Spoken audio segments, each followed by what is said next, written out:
Can the government restrict people's ability to spend money on speech? Here are the 4 rules of free speech and money. Rule 1. Generally, your right to speak includes the right to spend money to speak. The government can't limit, for instance, a newspaper's budget, even if it thinks newspapers have too much influence over elections and politicians. The government can't stop the National Rifle Association or the Sierra Club from spending money to praise the candidates they like, and it can't limit what other Americans spend either.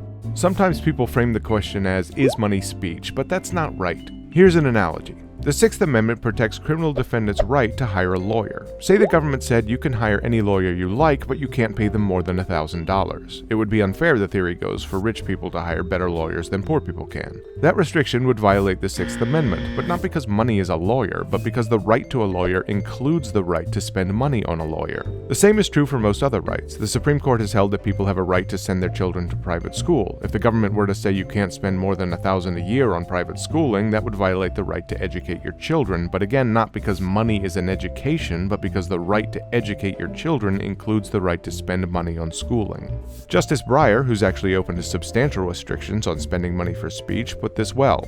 A decision to contribute money to a campaign is a matter of First Amendment concern, not because money is speech, it is not, but because it enables speech. So restrictions on spending money to speak, the Supreme Court has held, are restrictions on speech and are thus generally unconstitutional. Rule 2. The government can limit direct contributions to candidates, as opposed to just spending money to speak about candidates.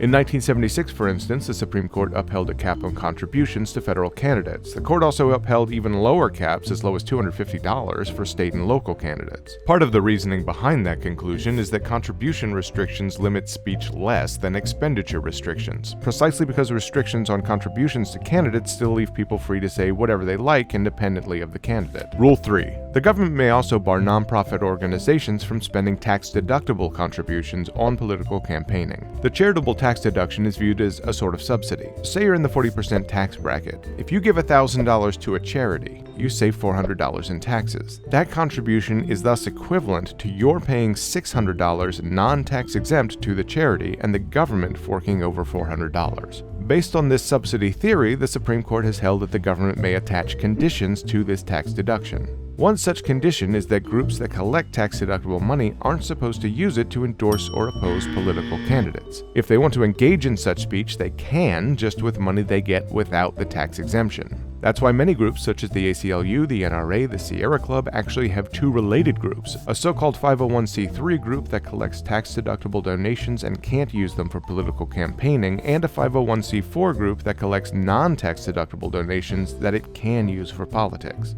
Rule 4. The government may completely bar people who aren't citizens or lawful permanent residents from spending money to advocate for or against candidates.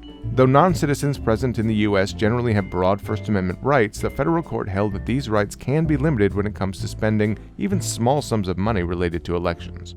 The Supreme Court upheld that decision, though the justices didn't issue a written opinion.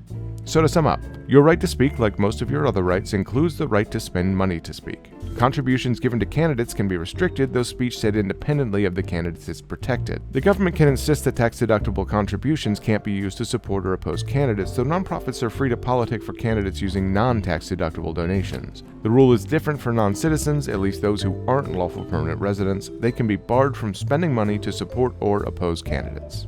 This is not legal advice. If this were legal advice, it would be followed by a bill. Please use responsibly. Written by Eugene Volokh, who is an actual real-life First Amendment law professor at UCLA. I'm Eugene Volokh, and I approve this message.